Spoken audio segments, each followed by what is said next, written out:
chicos y chicas. Many thanks for joining me on the Joy of Padel podcast, spreading and sharing the supreme delight of this wonderful and fast-growing game. I'm your host, Minter Dial, and this podcast is brought to you by Padel 1969, the largest manufacturer of premium paddle courts.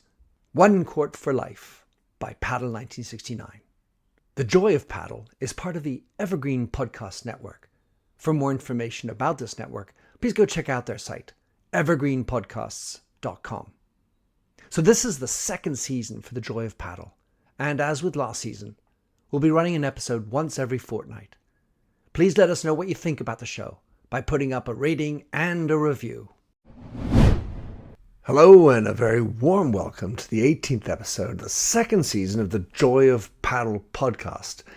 In this episode, I sit down with Marta Ortega, also known as Martita, to explore her experiences at Roland Garros this year and the nuances of playing paddle in varying conditions. Marta emphasizes the importance of adaptability and maintaining a positive outlook. The conversation also delves into the evolution of the paddle industry, highlighting the transition from the World Padel Tour to FIP and the impact of new venues. She reflects on the significance of trust in choosing partners and the crucial role of communication both on and off the court. Her insights offer a glimpse into the life of a professional paddle player, underscoring the blend of communication and camaraderie that defines her journey. Please enjoy the listen and share and subscribe to send out more joy of paddle to the world. Vamos!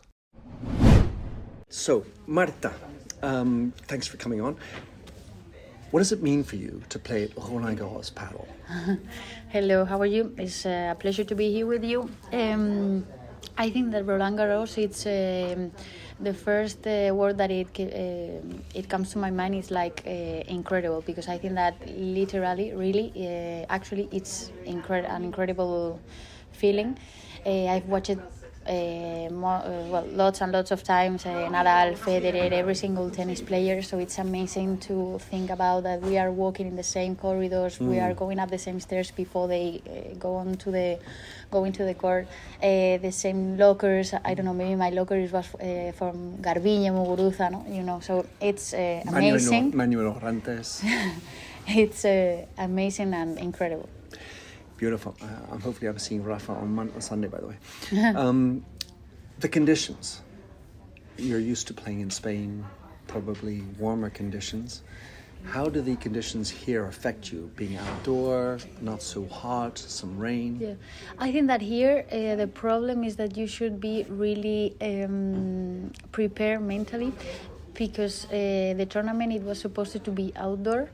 At the beginning it's been indoor. Maybe at the morning you think you are going to play outdoor, then you again play indoor, maybe you train indoor and then you play outdoor. So you have to be really focused and you have to be really well prepared mentally. I'm talking with our psycho part of the team every single day, just to exchange opinion, try to always relax, always see the positive point. And then also, is as you said, one day is rainy, another day is windy, another day is sunny, so you have to be prepared for everything. But the good point is that it's for everyone. Mm-hmm. So as soon as you get used to it, then I think you will be better prepared for the rest of the match, of the week, or everything. So I think that you just have to think about the positive part. Mm-hmm. If there's sun, maybe the temperature is gonna be higher, so you are gonna be faster.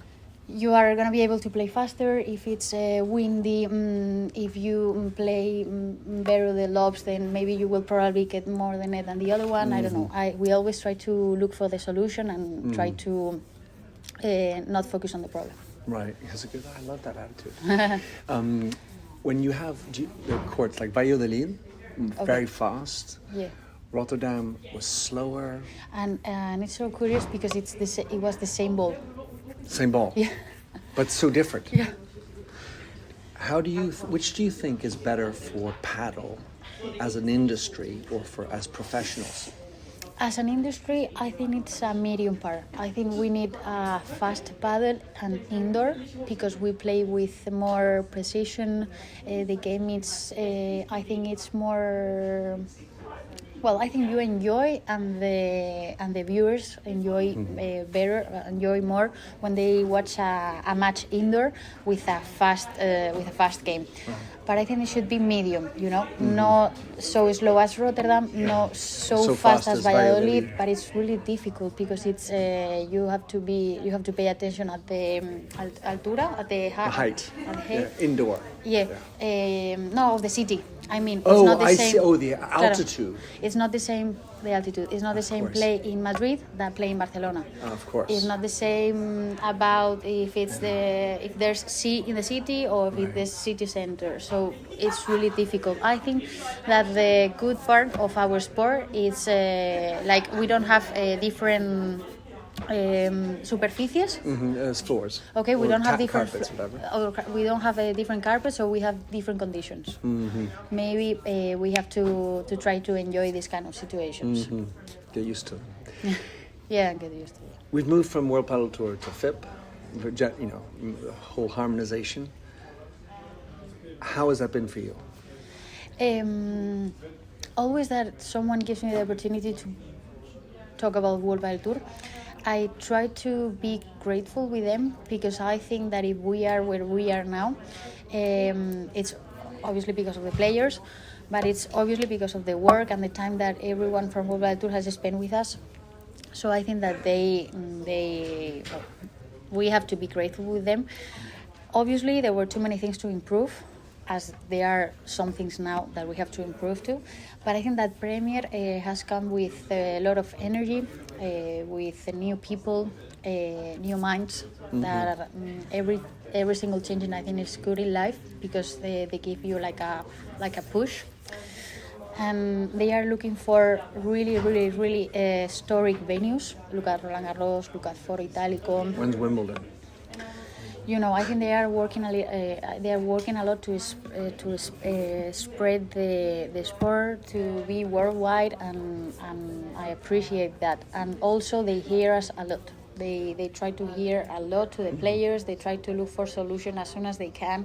So I think we have to be a little bit patient. Nowadays we have too many tournaments. Maybe there are too many, but I think there's a part of the growth of the sport that we have to live. So we have to invest a little bit, and maybe we will have a property season as the tennis season has. And hopefully earn as much. Yeah, probably. Well, we have to fight for that. That's for sure. I'm with you. The rules. We lost the golden point. Of course, since 1994, there was lots of different changes. I've been following the sport I've been playing since '74. So, do you think there's one rule? If there's one rule you could change, what rule would you like to change? I would like the advantage to stay. I don't like the golden point. It was a democratic, I don't know. Decision. Process, yeah. Decision. Yeah. That's it. And my vote was for advantage and not golden point. So maybe that, and maybe trying to improve, or maybe to try to look for a solution when there are some tournaments as Valladolid. Maybe boys should have like a little bit higher fence. Right. On the sides. I don't know. It's like a fence that you can put up, or maybe 5 meters down. kind of thing, right? Yeah. Well, or por 4. cinco. Or 4, but maybe that's one solution that is really easy to do. Yeah. But as I told you before, I think that the good part of our sport is try to enjoy every environment, every condition, and That's part of the gig. Yeah, that's it. That's the sentence. That's part of the game. 2 other things. One is choice of partners. In the amateur world, 'cause this is for people who are, the regulars. How do you choose your partner? What do you look for? What are you zeroing in on? I think most of the people think that it's about ranking. Nowadays, with my age, I think I'm young, but I've spent most of my life here in the professional tour, and I think that my priority nowadays is look for a person that trusts me, that trusts me inside the court, that believes in the project, that believes in the team. So I try to look for people in the team, the coach, the physical part, the mental part, that invest in us, that are really close to us, that they take care of us, even if we win or even if we lose. And what I look for in a partner is they trust me. Because when I choose somebody, it's because I trust her. So I need to feel the same on the other part. So I think that's, well, nowadays it's my priority. It's your mantra. Because I think that makes the difference. Last question. Communication. I talk a lot about the role of communication. The Hispanic world, they speak a lot. You are an amazing talker. How important do you think communication is on the court? Have you ever come across somebody who can play well that doesn't communicate? How do you evaluate the importance of communication on the court as well as off the court? Do you mean communication about where the opponents are, For or example, communication where should you inside play? the team? Everything. Tactically, or because I think it's all related. For example, with Sophie, we work really good that part because we know each other, we hear each other, and also we ask us lots of things. Are you good? What do you feel? Are you seeing anything that we should change? This kind of thing. So I think that's why we have a really good communication. If she feels anything, she really rapidly tells me, and I do the same. For example, today I saw her face and I knew that something was what's going wrong. on. Something was wrong. So I asked her, and so fast she told me what was going on. It happens like 2 times during the match, and that's why, for example, in a 30-all, we are able to win and have a 30-40 maybe to break, or a 40-30 we are serving. I think that communication it's so important nowadays. The mental part, the communication, know when to stop the match, aprovechar. To enjoy. No, the time. I mean, we have 20 seconds between point and point. Use it. Use it maybe to prepare the point, maybe to just calm down a little bit. Right. So that part is really important, and also talk to each other where the opponents are, and try to make a great tactical part, and be prepared to change it. Because now you can't start a game with a tactical part and maintaining. This is really difficult. You have to learn how to adapt. The weather changes. And the communication off the court. This is my last question. The communication off the court with versus Sophie, on the court. With Sophie, it's so easy because we get along really, really well. So the communication is really good. We are all the time laughing. I think we know very good how to separate the competition moment, which in the moments that are not.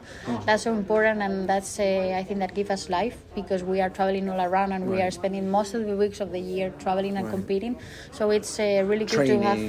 It's really good to have a team that gives you that part of that Kit Kat, during the season. So the communication out is like we are joking all the time, we are laughing all the time, and that gives us breathe. I can see you smile on the court, and that's keeping pleasure is important. Yeah, no, we are enjoying a lot because we have our self jokes, our nuestras maneras, your ways of doing things. And yes. So we have lots of things that just Sophie and me know, or Sophie, me, Carlos, and Seba know, and that's special. Side. Yeah, that's special. That's beautiful. One photograph with you, and then that's it. Yeah, Is sure. that okay? Sure. Thank you, Marta. So I hope you've enjoyed this Joy of Paddle episode. Please don't forget to subscribe to be the first in queue for the next episode. And if you like what you hear, please do share around with other paddle aficionados. This is a sport that deserves to be played by absolutely everyone. And if you've got a story that you'd like to share, please send me an email, or better yet, a voice note at nminterdial@gmail.com. With that, thanks for listening, and see you on the next episode of the Joy of Paddle podcast. Vamos!